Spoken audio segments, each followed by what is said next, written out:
je me suis tant attardé aux tableaux de Lichtenstein, c'est notamment pour leur richesse du point de vue de leur utilisation de la théorie artistique. Ils sont un sujet de théorie qui rejette, ils ont intériorisé des théories spécifiques qu'il faut connaître si on veut les apprécier, et ils font allusion à d'autres théories dont l'ignorance appauvrit la manière de les apprécier. Quel pourrait être par exemple l'intérêt des points Bendey pour quelqu'un qui ignorerait le rôle qu'ils jouent dans la reproduction mécanique des images et la place que celle-ci occupe dans notre vie culturelle? En fait, ces tableaux se situent au point d'intersection de tant d'aspects divers de la culture contemporaine qu'il est non seulement difficile d'imaginer ce qu'ils pourraient représenter pour quelqu'un à qui notre culture serait étrangère, mais encore de savoir ce qu'aurait pu être la signification d'œuvres tout à fait identiques à celle-ci, mais peintes vers 1860 par exemple. Cette dernière question étant évidemment tout à fait adaptée à la forme d'expérimentation artistique qui caractérise mon analyse.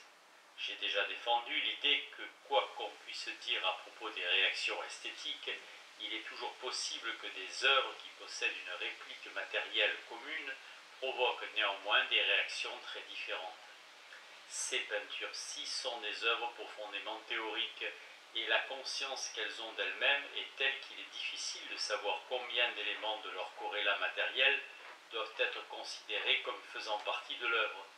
À vrai dire, elles possèdent une telle conscience de soi qu'elles sont presque un exemple de l'idéal hegelien, qui veut que la matière se transforme en esprit, auquel cas il n'y aurait guère d'éléments appartenant à la réplique matérielle qui ne seraient pas susceptibles d'appartenir à l'œuvre d'art elle-même.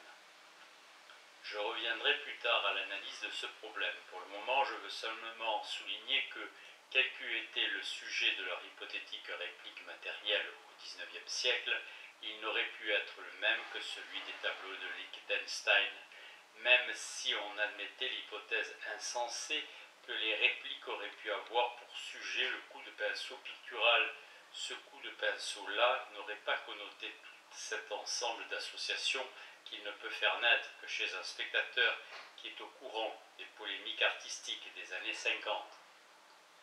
Bien entendu, les répliques datant du XIXe siècle auraient pu être une sorte de boule de cristal à travers laquelle on aurait vu l'art de l'avenir, mais qu'aurait-on pu tirer d'une telle vision? L'idée que je veux défendre, c'est qu'un objet esthétique n'est pas une entité platonicienne immuable, une joie éternelle, Keats, défiant le temps, l'espace et l'histoire à tout jamais offerte à l'appréciation fervente des connaisseurs. Il ne suffit pas de dire que l'appréciation dépend de la position cognitive de l'esthète. Les qualités esthétiques de l'œuvre dépendent aussi de leur identité historique, de sorte que, à la lumière de ce qu'on apprend sur une œuvre donnée, on peut être amené à réviser complètement le jugement qu'on a porté sur elle. Elle peut même se révéler ne pas être l'œuvre que nous avions supposé qu'elle était sur la foi d'informations historiques inadéquates. Un objet comme ceux que Tony Smith a coutume de réaliser, ou du moins son corrélat matériel, aurait pu être fabriqué presque à n'importe quelle époque des temps modernes. Mais supposons qu'il ait été fait à Amsterdam vers 1630 à l'âge d'or de Jan Steen et Van Goyen, et que l'on est confronté au monde de l'art de l'époque. Il n'y aurait pas eu de place pour lui, et il aurait provoqué le même effet que le surgissement du Yankee du Connecticut à la cour du roi Arthur. Qu'aurait-il pu être, au sujet de quoi aurait-il pu être à supposer qu'il eût pu être considéré comme une œuvre d'art éventuelle par des gens pour lesquels le concept d'art consistait à se portraiturer les uns les autres en fraises, à peindre des tables chargées de raisins, d'huîtres et de lapins morts, ou encore des pivoines sur lesquelles scintille une unique goutte de rosée, miroir convexe capable de refléter l'univers entier comme dans le portrait de mariage des Arnolfini. Si j'ai raison lorsque je suppose qu'à l'époque, un tel objet n'aurait pu être à propos de la même chose que l'œuvre de Tony Smith, quelle structure aurait-il bien pu avoir sinon celle d'un certain nombre de grandes planches de contreplaqué noir clouées ensemble? Dans Sein und Zeit, Heidegger parle de l'outillage humain comme formant une espèce de système total, un Zungansens, c'est-à-dire un complexe d'objets interréférentiels. Il serait donc semblable à un jeu de langage si, suivant Wittgenstein, nous considérons que les phrases sont des outils spécifiques dont on se sert pour différents usages coordonnés entre eux. Ainsi, les clous ne peuvent exister tout seuls. Il doit y avoir en même temps des marteaux pour les enfoncer et des planches dans lesquelles on peut les clouer. Tout changement qui survient à un endroit du système implique des changements en d'autres endroits. Comme imaginer que quelqu'un oserait affirmer que les Étrusques ont été les premiers à connaître le ruban, encreur pour machine à écrire, même si à Servétrie, on aurait trouvé un bout de ruban en soie imprégné de carbone. Il n'aurait pu s'agir d'un ruban encreur, même s'il avait été enroulé autour de 2 disques en bronze, ayant l'aspect de bobines de machine à écrire à l'âge du bronze. Pour que quelque chose puisse être un ruban encreur, il faut que tout le système soit donné en même temps, c'est-à-dire le papier, le métal, les touches. Il y a quelque temps, on a trouvé des manuscrits de Vinci dans une cache. Cela a incité certains auteurs de cartoons à adopter son style pour représenter différents objets, par exemple des ampoules, des prises électriques, et à donner un aspect renaissance à des objets qu'on a plutôt l'habitude de voir dans les dessins de Claes Oldenburg. Il s'agit évidemment d'une parodie de l'idée que nous faisons du génie en avance sur son temps, car il y a des manières d'être en avance qui sont impossibles. Une roue en bronze comportant des crans et qui ressemblerait donc exactement à un plateau de bicyclette, mais qu'on aurait trouvé lors de fouilles entreprises au Tibet, ne saurait être un plateau de bicyclette primitif, quelle que soit son identité artefactuelle effective. Il en va de même dans le domaine des œuvres d'art.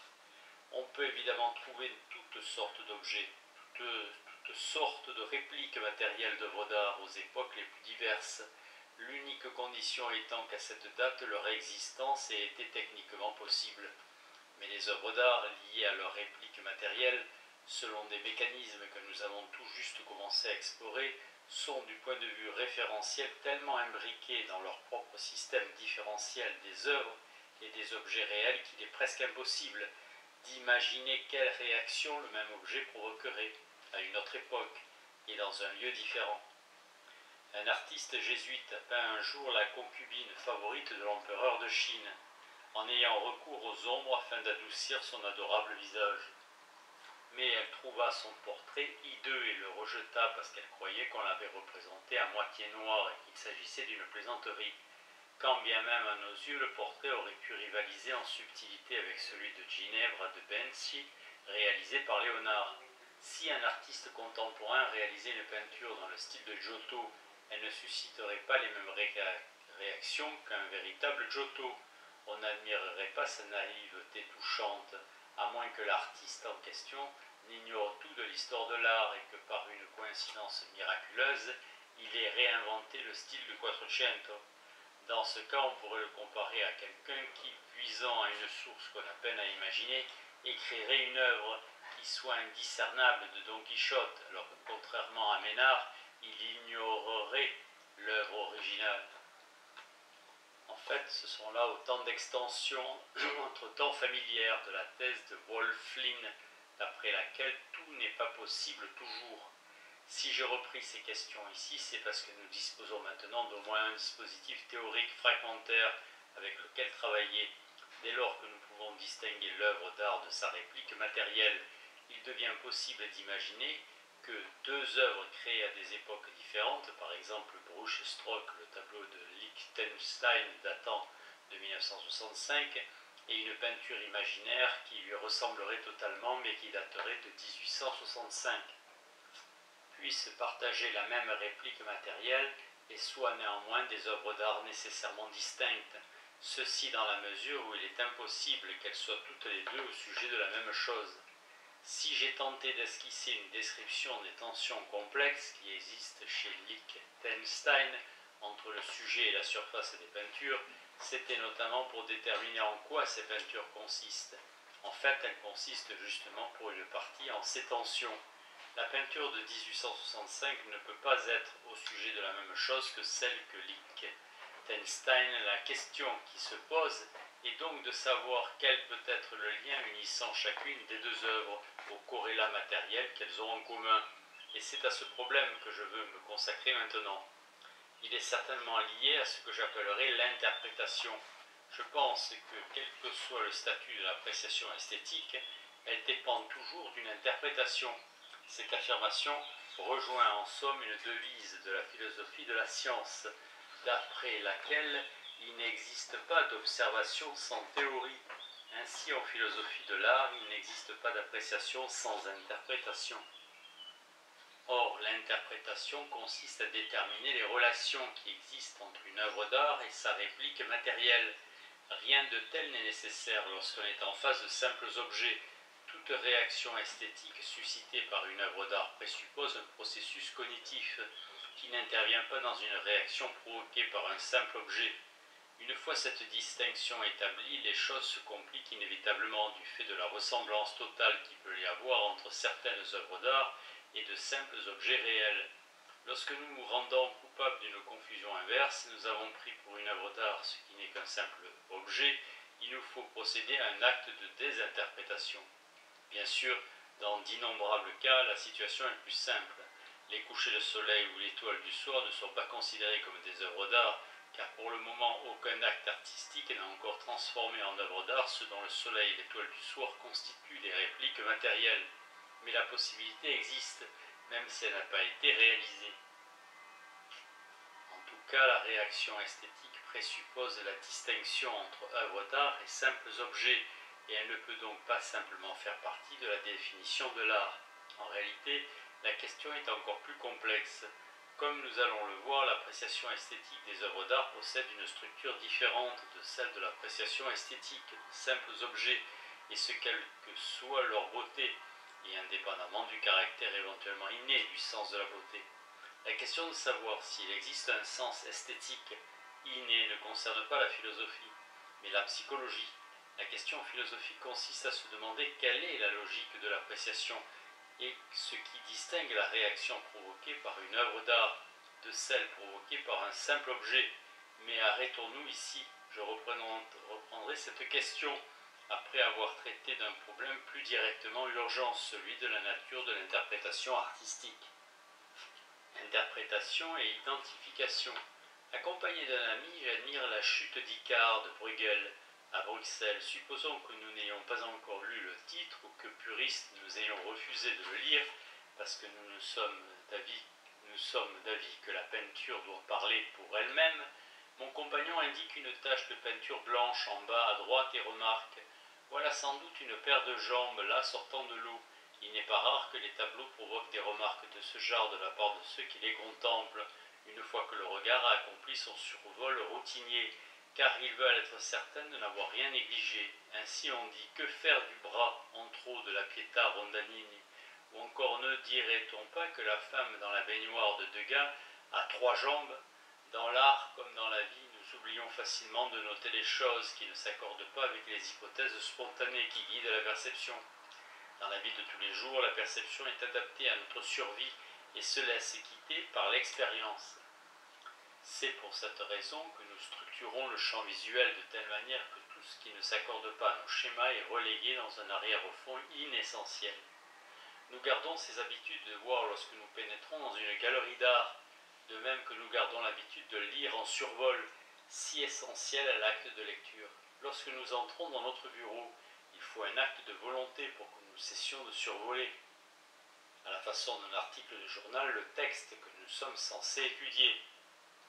J'ai rencontré des personnes qui ont vu la Pietà Rondanini sans remarquer le bras supplémentaire, en grande partie sans doute parce qu'il n'y a pas de place dans leur concept préformé de ce qu'est une statue pour des bras détachés, non liés à un corps.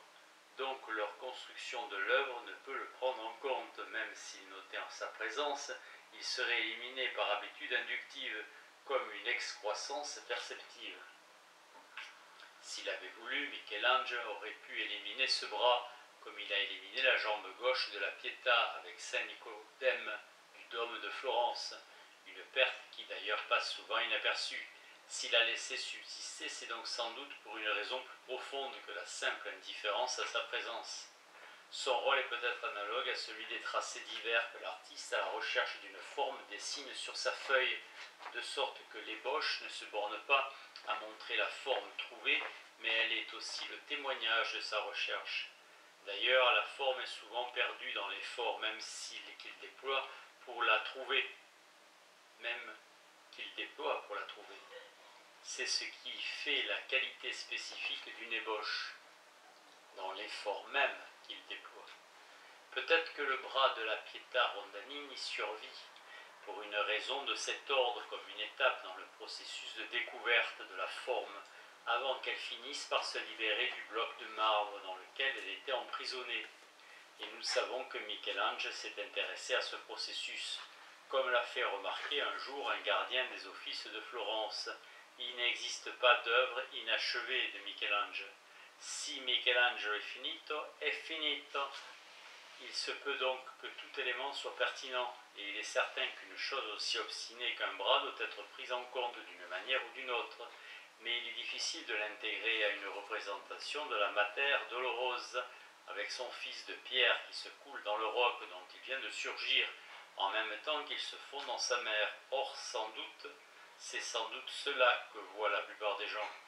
De même, puisqu'il n'y a pas de place dans nos schèmes conceptuels pour une femme à 3 jambes, il est difficile de voir dans le 3e appendice du tableau de Degas une jambe supplémentaire. On est presque forcé d'y voir un bras, à moins de céder à la suggestion que peut-être Degas réinvente le corps humain d'une manière que notre familiarité avec l'œuvre d'un Picasso nous permet de comprendre, et qu'il en réarrange les différentes parties pour les faire correspondre à quelques intuitions intimes concernant le corps féminin. Rappelons-nous qu'il entretenait des sentiments compliqués et hostiles à l'égard des femmes. En tout cas, il semble que nous soyons en plein dans le sujet des membres détachés ou réattachés, et voilà que nous butons sur ces membres dans le tableau de Bruegel.